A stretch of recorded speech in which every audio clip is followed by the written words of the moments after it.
Muy buenos días, bienvenidos a 30 minutos a la televisión canaria. Vamos a hablar del Hierro, vamos a sumergirnos en las profundidades del Hierro para conocer qué está pasando allí a propósito de esta erupción volcánica que ha empezado el día 10 pasado, pero que no ha cesado y que se retroalimenta, al parecer. Nos acompaña Alberto Brito, catedrático de Biología Marina de la Universidad de La Laguna. Muy buenos días. Buenos días, Carmelo. Usted ha tenido la oportunidad en el Ramón Margalef, en este buque oceanográfico, de ver qué está pasando debajo. Sí.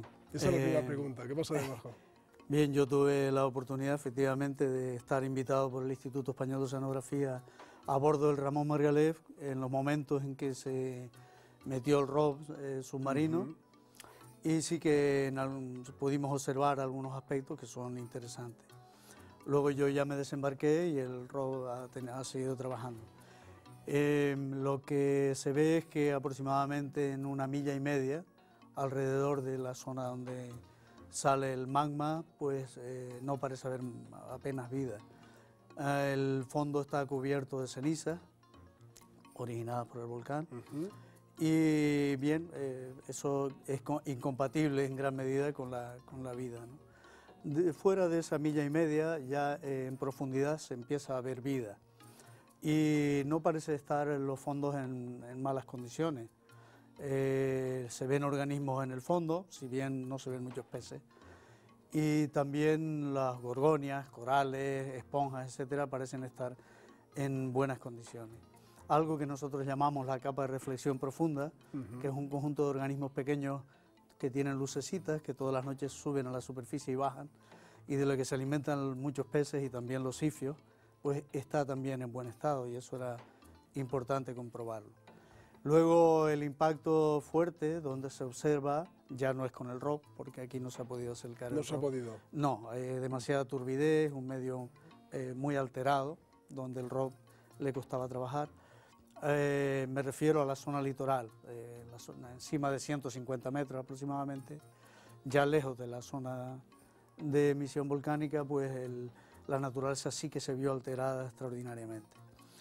Tiene que ver con el hecho de que la masa, esa masa azufrosa que sale por las bocas del volcán, se quedaron estancadas en el interior del Mar de las Calmas durante muchos días. Primero afectan a la reserva, porque el volcán está dentro de la reserva, sí, teniendo en cuenta que la reserva se inicia en la Restinga y continúa hacia el interior del Mar de las Calmas. Y bueno, esto afectó prácticamente a todo el Mar de las Calmas y se generó una muerte de gran cantidad de peces costeros. En primer lugar eran... ¿El bonito famoso que tanto dependen los pescadores herreños? No, ¿Cómo está? No, el bonito está bien. Está bien. No es una buena temporada de bonito, porque eso, como es un animal migratorio, unos años nos vienen mucho, otros vienen poco. Y es un animal muy rápido, que yo sepa no ha muerto ningún ejemplar. Y bueno, esto lo hemos estudiado bien recorriendo todas las costas de la reserva durante muchos días. De manera que viejas, sargos, meros, pejeperros, abades, ese tipo de animales que son ligados a la costa, sí que murieron y en grandes cantidades. Algunas de esas especies tienen interés pesquero y otras ya no solo es que tengan interés pesquero, sino que lo tienen desde el punto de vista ecológico. Son lo que los biólogos llaman especies clave. Las especies que con su actividad diaria mantienen equilibrado el ecosistema. Por ejemplo, los pejeperros, los tamboriles espinosos. El pejeperro es muy específico de la isla del Hierro, ¿no? No es que sea específico, el pejeperro vive en toda Canarias, pero es un animal muy sensible a la interacción humana, de manera que hoy en día donde podemos verlo es básicamente en las reservas marinas. Ahí estamos viendo el famoso robot submarino que se sumerge en el mar para ver eso, ¿no? Para ver esas imágenes, que hay una gran turbidez, como usted dice, que impide divisar exactamente lo que está pasando ahí, aunque se han acercado bastante, ¿no? Sí, en algunos casos se podía y en otros pues con muchas más dificultades. Claro. Por ejemplo, cuando se ve esa raya verde, que a bordo llamaban la espada de Darth Vader, pues eso significa que hay mucha turbidez. Derivada probablemente del volcán. Qué desesperación, Alberto, viendo estos ejemplares de peces muertos. La muerte que han tenido ha sido por asfixia, ¿no? Bueno, hay 2 o 3 procesos distintos. En primer lugar aparecen peces de profundidad que mueren por el impacto directo del magma, de la lava. En la salida de lava, la explosividad y todo el impacto directo. Calcinados. Entonces estos animales normalmente aparecen en superficie, son animales profundos, 200, 300 metros, aparecen con el buche, como se dice aquí, el estómago evertido y los ojos saltados, por así decirlo. Y son signos de que ha habido un proceso de descompresión. Si el animal tiene la vejiga natatoria abajo normal y al ser impulsados hacia arriba o huir o cualquiera de estas razones, el descomprimirse, se le va hinchando la vejiga y le impulsa hacia afuera los ojos, la despresurización. Un proceso de este tipo. Claro, estos son los profundos. Estos son los profundos. Luego, en el momento en que toda esta mancha marrón amarillenta se va hacia la costa y entra en la reserva marina y en todo el Mar de las Calmas y se estanca, empiezan a morir los peces aparentemente por anoxia. Ya son otros peces diferentes. Son peces ligados a la costa, en primer lugar animales grandes o que forman cardúmenes, tienen mucha exigencia de oxígeno. Y claro, no hay oxígeno, se asfixian. Y probablemente hay que hacer los análisis de si hay algún tóxico ahí todavía, creo que esto está en proceso. Pero el planteamiento inicial da la impresión de que la hipótesis es de asfixia. Luego viene una tercera fase que se produce a partir del día 26 o 27, en la que empiezan a morir los animalitos ligados a la mismísima costa.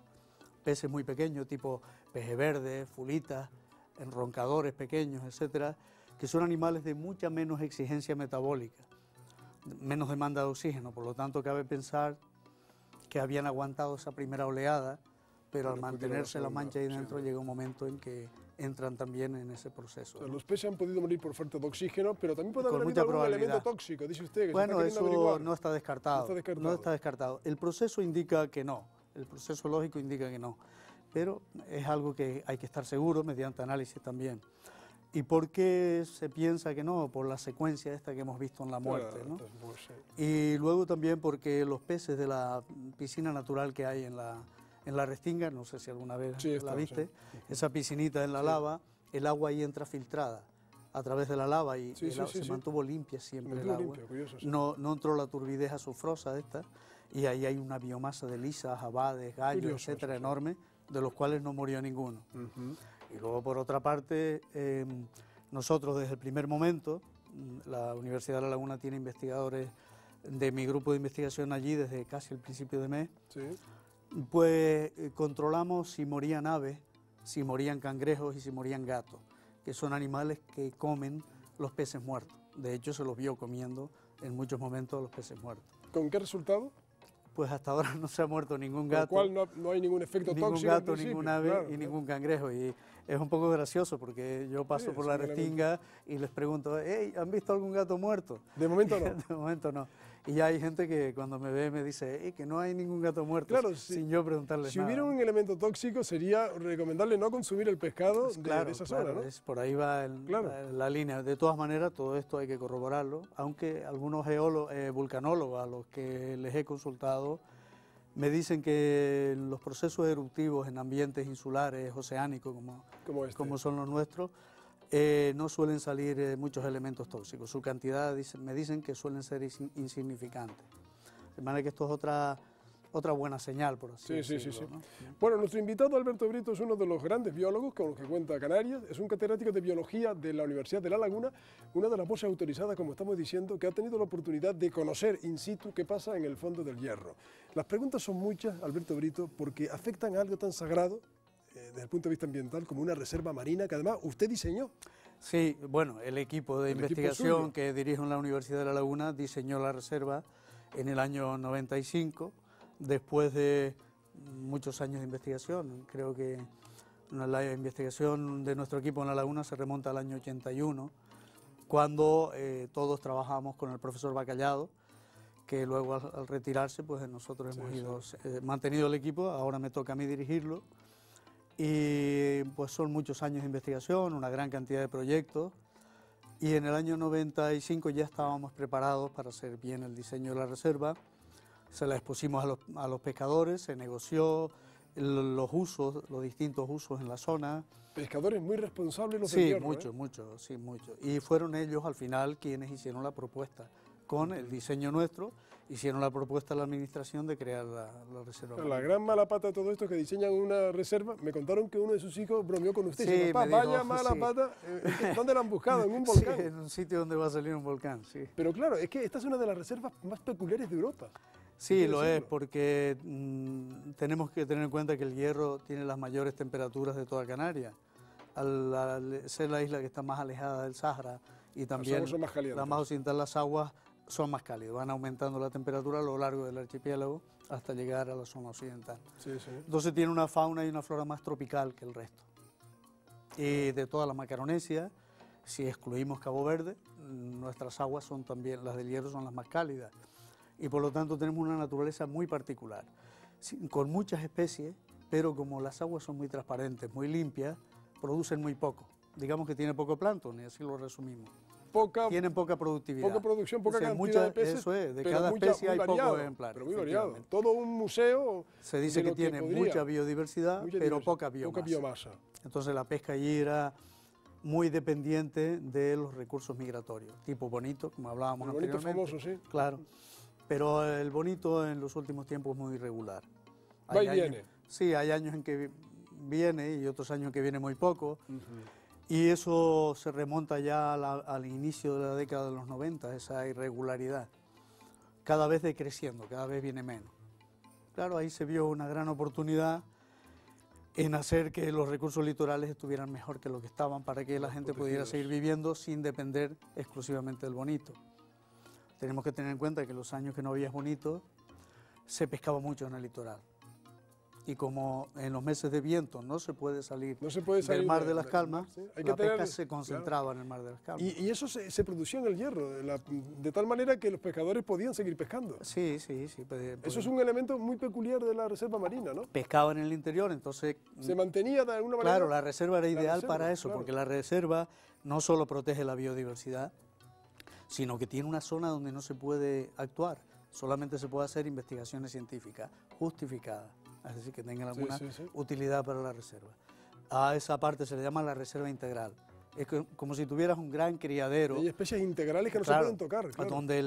Donde el pescado desova tranquilamente sin que el hombre interfiera con él y todo ese desove sale fuera, o gran parte de él, y coloniza el exterior.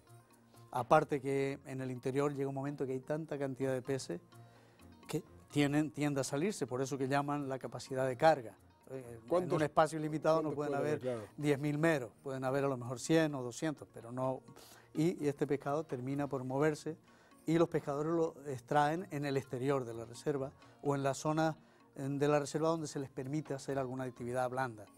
De manera que esto funcionaba, era un mecanismo que creó un sistema de desarrollo sostenible porque podían vivir de él los buceadores, porque la biodiversidad era extraordinaria, los pescadores, los restaurantes, los apartamentos, claro, la demanda de toda la economía de la zona. ¿Sí? E incluso se exportaba pescado a muchos restaurantes de Tenerife y de Gran Canaria. Y todo esto, Alberto Brito, se ha ido a pique.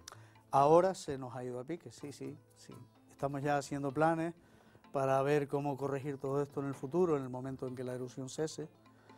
Pero claro, el problema está en que no sabemos cuándo va a cesar y cómo nos vamos a encontrar la reserva y todo el entorno del Hierro en el momento en que la actividad eruptiva cese, ¿no? Porque esto, en otras palabras, sería la muerte de una reserva marina que puede resucitar. Sí, puede resucitar. Lo que pasa, siempre me preguntan esto, pues ¿se puede recuperar la reserva? Claro, sí, pero depende del impacto final que se genere en el área, de si sale otro volcán por el norte o no, en el sentido de que el norte es la reserva, de donde esperamos que se colonice el norte y el este. Sí, el este, sobre todo el este, porque el este no se ha visto nada afectado por ahora. Afortunadamente, sí. Y de ahí la corriente traslada hacia el sur, de manera que es muy interesante. Eso lo hemos descubierto al ver el movimiento de las manchas. O sea, en cierto sentido, hasta nos ha servido a nosotros, porque nos indica cómo caminan las corrientes en el Hierro. Pero esperamos que no surja ningún problema en esa zona y de ahí se recuperaría. El proceso, ya digo, depende de esto, de cuándo. Hay peces que se regeneran en un año. Sí, los peces de crecimiento rápido, por ejemplo, los peces verdes, una vieja, las fulas, todos esos animales de crecimiento rápido, que rápidamente los recuperaríamos, sobre todo porque además muchos de ellos son móviles.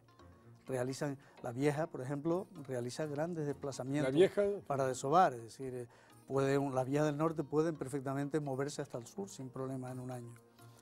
Otros animales los recuperaremos con mucha más lentitud. Por ejemplo, si los corales negros, que eran emblemáticos en esta zona de la reserva, se han visto afectados, pues que no lo sabemos hoy por hoy, costará recuperarlos. Pues son animales de crecimiento muy lento. El mero me han dicho que es 1 kilo por año. Sí, más o menos, ¿sí? Aproximadamente, eso varía un poco, que se puede... pero lo podemos tomar como una estima de crecimiento. De manera que te puedes imaginar, pues para tener 10 kilos de mero... Pues 10 años. Es un animal que no se mueve, su espacio vital, por así decirlo, cuando ya está en el fondo, se dispersa cuando está en el desove, las larvas, ¿no? Con las corrientes, pero cuando se baja al fondo, ese juvenil, su territorio no va más allá de un campo de fútbol aproximadamente, el espacio en el que vive a lo largo de su vida, y por eso alcanza 45 kilos de peso. La leyenda del mero Pancho. Sí, era un emblema del hierro, porque era un mero ya viejo y tenía una virtud especial, que no se asustaba de los buceadores, se sentía atraído por los buceadores, actitud que es normal en muchos meros. Yo he tenido la oportunidad de bucear en salvaje, donde cuando empezamos los meros seguramente no habían visto a las personas y siempre venían a verte, ¿no? Eso, con ese movimiento que hacen. Sí. Una cosa muy llamativa, y pues tenía esa costumbre de acercarse. Televieres de todo el mundo, el mero Pancho. Sí, fue un símbolo internacional, un símbolo extraordinario. Y bueno. ¿Qué fue de él antes de esta crisis? Bueno, había desaparecido, ¿no? La última vez que recuerdo yo verlo, tenía una espina rota de la dorsal y se reconocía un poco por esa espina. Pero ya hace algunos años que creo que no se ve. ¿La espina rota significaba una espina de la aleta dorsal? No, sencillamente que te permitía saber que era él. Que era él. Sí. ¿Puede haber muerto o haber emigrado? Emigrado es difícil, ¿verdad? Es difícil. Lo más probable es que haya muerto, o bien que alguien lo pescó, o bien que... Cosa que estaba prohibida en el hierro. Bueno, se decía, ojo con el mero Pancho, nadie lo toque. Pero allí se pescan meros, el mar de las Calmas no todo está protegido, y por lo tanto, pues en algún momento lo pueden haber pescado. O sea, yo no lo sé con seguridad absoluta, pero sí que era un gran emblema de hierro. Sí. ¿Cómo ha sido lo de ir en el Ramón Margalef, en este buque, y cruzar la Mancha famosa esta? Sí, desde luego es una gran experiencia, es un barco nuevo, dotado de los mejores medios que existen hoy en día, con un robot ultramoderno, el Liropo. Lo hemos visto, sí, en las imágenes. Sí, que en realidad se está probando, hace poco que empezó a usarse, y que el año que viene se volverá a usar en Canarias, en Fuerteventura y en el Banco de la Concepción, dentro de un proyecto europeo del IO en el que participo yo también. Y desde luego el barco está muy bien dotado con todos los medios, como digo, fue una gran experiencia para mí. Y yo ya había estado usando algún robot en otro barco, pero este es una cosa especial, algo distinto. La experiencia de navegar encima del volcán, pues sí que fue muy particular. ¿Produce alguna sensación especial? Sí, da un poco de cosa. ¿Sí? Sí, no voy a decir miedo, pero sí que vas con cierta precaución, porque cuando pasas por arriba sientes una sensación de calor.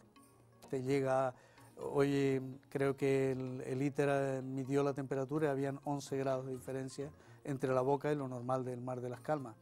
De manera que eso se siente cuando pasa. Había mucho viento uno de los días que pasé y se me cayeron las gafas al mar. ¿Ah, sí? Encima del volcán. De manera que los geólogos dentro de 1000 años, cuando estudien el volcán, encontrarán las gafas incrustadas. Las gafas querían ver más cerca, ¿eh? Sí. Había mucho viento y en un movimiento las gafas se me fueron al agua, sí. Y en un momento dado apareció una burbuja. ¿Sí? Las burbujas son peligrosas. La aparición de una burbuja grande, según me cuentan, en Japón murieron unos vulcanólogos tragados por el barco, se lo tragó. O sea, unas burbujas pueden tragarse un barco. Sí, es suficiente grande, sí, porque la burbuja no le da sustentación al barco. ¿Y usted lo sabía cuando la vio? Bueno, me lo habían contado el día anterior. Para colmo. Sí. O sea, que entre comillas, usted en ese momento a unos 100, 150 metros del barco vimos una de estas burbujas grandes. ¿Cómo son esas burbujas? Bueno, lo ves como una mancha blanca en superficie que sale durante un instante y luego tiende a desaparecer. Al menos la que vimos nosotros. Sí, eso me contaban los vulcanólogos, que había ocurrido en Japón, y creo que murieron todos los tripulantes del barco. ¿Estamos viendo burbujas como esta quizás, Alberto? Sí, algo así. La que vimos era una cosa así, pero Claro que más esto- repentina, no duró tanto en el tiempo. Y se nota la Es absorción. como o si sea, hubiera salido y desapareció en un momento. qué misterio tiene Sí, todo esto, sí, ¿verdad? sí, una cantidad de gas extraordinaria. Porque debajo está ocurriendo un proceso que no vemos, Claro, que es bastante que violento. suelta mucho gas, es mucho violento, sale lava, Sale lava, mata todo lo que coge. rompe el fondo al salir, lo levanta. Y ustedes mata- estaban mata navegando por organismos. encima, Sí, estábamos navegando, pero había una distancia considerable hasta el fondo. que no se sabe cuáles son las bocas de ese volcán. Bueno, ahora Puede haber otras. al principio, nosotros cuando llegamos allí en el primer día o el segundo día de navegación con el Margalef, apareció una boca nueva, pequeña, más cercana a la Restinga, un poco más cercana que la que grande que ya se conocía. Y de hecho en tierra al día siguiente la gente me preguntaba y me decía, oye, ayer salió una boca nueva cuando ustedes pasaban y tal. Sí, efectivamente. Y ahora veo que el último día que estuve, que fue el sábado allí, se ve, el sábado o el viernes pasado, Sí. se ve una alineación en la salida del Se magma. nota que hay un eje Sí, se ahí. ve una especie de eje estructural por el que está saliendo. Puede ¿no? haber una sucesión de bocas, Pues probablemente. es muy probable, creo. Esto nos lo Por contó- por lo que le entiendo a los vulcanólogos, sí. Sí, sí, sí. Creo que esto es lo normal Es del, lo normal, del sí. vulcanismo canario, que salgan Sí, sí, sí. por una especie de eje estructural y se ven los volcanes alineados en muchos sitios, entre ellos en el Hierro. ¿Vieron alguna, digamos, emanación de vapor, de estas que dicen estas columnas No, blancas? estando nosotros a bordo no. Supongo que esto, lo que vimos, la burbuja, eran gases, pero no vimos esas salpicaduras de vapor hacia arriba, ni tampoco recuerdo que oliera. Alguien me preguntó, oye, pero ¿Tampoco olía al olía pasar. el azufre? Yo no, pero tal vez es que yo tengo muy, muy mal olfato y no... Ahí tenemos viendo, Alberto, la primera imagen Sí, que nos sí. dio el Ramón Margalef Sí. de la cartografía del volcán submarino. Sí, mucha gente pensó que esto era una fotografía hecha con el ROV, no lo es. No, no era. Estos son pasadas con una ecosonda de alta precisión que se llaman las sondas multi-A y que te construyen una imagen del Esa fue fondo. la primera imagen, Sí, después de una muchos imagen días. muy precisa del fondo porque ya te digo, son sistemas extraordinariamente modernos lo que lleva el barco. Hablamos mucho, Alberto Brito, de la fauna. ¿Y qué ha pasado con la flora? Pues debajo del agua, donde no vemos, yo solo he visto dos imágenes y da la impresión de que está bien. Lo que no vi fue muchos peces en esas imágenes. Son unas imágenes de otro robot utilizado más cerca de la costa, pequeñito, que tiene la administración de las reservas marinas. Y la coordinadora de la reserva marina, una bióloga, hizo transectos junto con la bióloga de la Reserva de La Palma, que vino a apoyarla en el trabajo, hizo dos pequeños transectos en los que se veía que las algas estaban bien. Esto creo que lo hicieron el día 27 o 28 de octubre. Sin embargo, lo que se veía mal es que no había pescado Claro, en esos lo que transectos ya de hemos robo. dicho, sí. Los sifios, ¿qué ha pasado con ellos? ¿Han logrado evadirse? Bien, los sifios, que llevamos desde el principio del mes controlándolos, como mamíferos que son, respiran aire, no les afecta igual que a los peces. Son animales bastante inteligentes, les veíamos que se mantenían siempre a cierta distancia de la mancha. Y cuando la mancha ha invadido el ¿Los vio? oeste de la ¿Vio isla... sifios en esa incursión con el Margalef o no tenía oportunidad? lo hacíamos con otro barco y desde tierra, desde varios observatorios en pudieron tierra, comprobar. porque es más fácil comprobarlo desde tierra al tener la isla una gran pendiente sobre el mar, es decir, acantilados cercanos a la costa, es más fácil hacer ese muestreo. Y lo que desde estaban tierra. era fuera de la mancha. Sí, en lo las que hicieron es inmediaciones. mantenerse siempre lejos de la mancha. Algunos se habrán alejado, pero otros lo que hicieron es irse a la zona de las playas, Sí. que es donde la mancha no ha afectado, y ahí están mantenidos hasta el último día que hemos Por trabajado. eso es una buena noticia, ¿no? Sí, Están- es una buena están ahí. noticia. Ahora volveremos a hacer otra campaña para seguir controlándolo. Lo único que puedo decir de ellos es que tanto delfines como sifios están ahí en esa zona y el ruido de fondo, de que lo llevamos controlando desde hace muchos años, emitido por los cetáceos, se mantiene normal en el área. Ese es el otro sismógrafo. Sí, el de el los nuestro, del- el de los particular, delfines y que los nos sifios, permite... que permite saber que están vivos. Sí, y nos están ahí. permite valorar el nivel de ruido emitido, el nivel de sonido emitido por los animales, separarlo del ruido del fondo e interpretar si el ruido es el sonido mismo. es el mismo. Y es el mismo. Sí, básicamente es el mismo. Lo único que vemos es que los sifios ahora, en lugar de verdoso, porque tienen alguitas que le crecen sobre la piel y les dan un tono verdoso, ahora se los ve blanco. Son blancos Porque ahora. sí, blanquecinos, porque han pasado por la mancha ácida y se ve que las algas no resistieron la acidez, y entonces nos choca verlos. Son albinos ahora, del sí, los vemos, albinos. no llegan a ser albinos, Casi, pero ¿no? los vemos mucho más blancos que lo que es normal. Sí. Usted que tiene una experiencia dilatada en la investigación de la biología por la edad nada más. Y por los conocimientos, nunca se ha visto en otra como esta, ¿no? No, por supuesto que no, jamás me he visto en una igual. Yo he estado en sitios del mundo muy particulares, con algunos impactos fuertes y demás, pero como esto, ni en nada. ¿Qué otros lugares del mundo conocía? Sí, bueno, he trabajado en Galápagos, donde, por ejemplo, cuando estuvimos, sí, con el profesor Bacallado, donde acababa de ocurrir, por ejemplo, un efecto niño muy fuerte que mató los corales, había matado parte de las iguanas, alteró un poco el ecosistema, y estuvimos, creo que al año siguiente o a los 2 años, y pudimos ver que aquello estaba muy impactado, pero nada igual a esto. Esto es único, es una cosa extraordinaria. Sin embargo, debe haber ocurrido a lo largo de nuestra historia. Claro, pero no hemos tenido oportunidad de vivirlo. Sí, ahora tenemos que aprender, ya que no podemos hacer otra cosa, pues aprender de todo esto.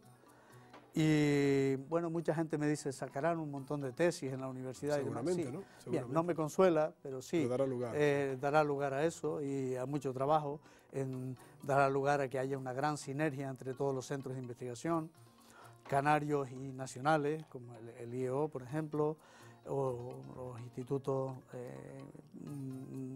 radicados en la península, y los canarios, como la plataforma, el Instituto Canario de Ciencias Marinas, la sede del Instituto Español de Oceanografía en Tenerife, etc. Sí, de manera que creará un grupo sólido de investigación. Quizá hay pocos precedentes de esa colaboración que ahora se va a desatar entre volcanólogos, geólogos, biólogos, para un fenómeno como este, que es un laboratorio vivo, que se está produciendo en vivo, en directo. Pues sí, es verdad. En realidad siempre ha habido pequeños reinos de taifas entre los investigadores. Sí. Eso es algo normal, pero a veces choca cuando ves esos enfrentamientos en público, sí, a veces y discusiones extrañas. Creo que esto va a servir para unar a mucha gente y formar esa sinergia que digo que puede ser muy buena para la investigación canaria. Lo cierto es que en la isla del Hierro, que la está padeciendo bastante profundamente, no solo porque el volcán está debajo, sino porque afecta a la economía de la isla, a la pesca, a los apartamentos, a los restaurantes. La economía está haciendo auténtico crack, está dando lugar a que se despegue la ciencia, sin duda, con todas estas investigaciones. Sí, sí. Yo le quiero preguntar por un momento, usted que es científico, que piense, y sé que los conoce bien, en los pescadores y en la gente del Hierro, y trate un poco de contarles qué puede pasarles en los próximos meses y años después de esto, en positivo y en negativo, la verdad. Es complicado porque además son amigos muchos de ellos, son muchos años de relación, y ahí están también los buceadores que se van a ver afectados, los comercializadores de la pesca, las personas que tienen apartamentos, los restaurantes. Es de una gran complejidad. No me gusta mucho especular, pero todo depende, como lo dije anteriormente, de lo que dure el proceso. Por ejemplo, si hoy en día tenemos todavía las lapas y las algas en la marea que parecen estar vivas y no muy afectadas, en principio, pues si esto continúa no sabemos cómo va a terminar. Lapas, burgados, cangrejos, que hoy en día los vemos muy bien, la carnada que allí se utiliza para pescar la vieja, que ellos llaman araña, un pequeño cangrejito plano, pues está en buenas condiciones también. Y claro, insisto, depende de lo que dure. Si se nos vuelve a meter una mancha extraordinaria dentro del Mar de las Calmas y se retiene como se retuvo la primera vez, pues todo esto se nos puede venir todavía más abajo. Es necesario que el estrato de algas esté vivo para que la colonización sea más rápida. Evidentemente hay especies que van a llegar antes, que son aquellas que se han visto poco afectadas, las que han huido porque tienen capacidad de movimiento, las especies de aire que llaman los pescadores, grandes, con mucha movilidad, o las que se pescan a media agua, que también parecen haber huido porque no las encontramos entre los organismos muertos. Y eso es una buena noticia. Pero en el caso del litoral necesitamos que el estrato de algas esté presente, y si sobrevive eso nos ayuda, si no es complicado. Si hay lapas, pues en el momento en que se permita abrir se podrá tirar de algunos recursos como las lapas. Hay que pensar, a lo mejor la gente no sabe el nivel del volumen de captura de lapas que puede producir el hierro. Es una cosa exagerada en relación con su escasa producción, y guarda relación con lo bien que se trata en la isla, porque existe la reserva y porque además al norte es difícil acceder durante gran parte del año, que es como si fuera Sí. otra reserva. Entonces se llega a cantidades como 10.000 kilos o 12.000 kilos de lapas al año. 10.000, 12.000 kilos. Al precio que tiene, pues se podría ir escapando con ese tipo de recursos que queden, los de aire, la vieja si se recupera rápido, etcétera, el marisco, pero es algo que depende del desarrollo del porvenir, o sea, de cómo se sigue desarrollando Los este próximos proceso. días y semanas y meses, si hay un volcán por el norte, si hay un volcán por el sur, si aparece o no aparece, pero en fin, lo que está afectando ya por debajo. Alberto Brito, muchas gracias. Muy bien, Muchas gracias. Carmelo. Hasta Gracias siempre, a ti. estaremos en contacto. Muy bien. Hemos estado con el director del equipo que diseñó justo la reserva marina del Mar de las Calmas y la Punta de la Restinga, ese lugar paradisíaco que ahora está sufriendo las secuelas de este volcán submarino del Hierro. En fin, seguiremos sin duda muy pendientes. Gracias, muy buenos días. Sigan en compañía de la Televisión Canaria.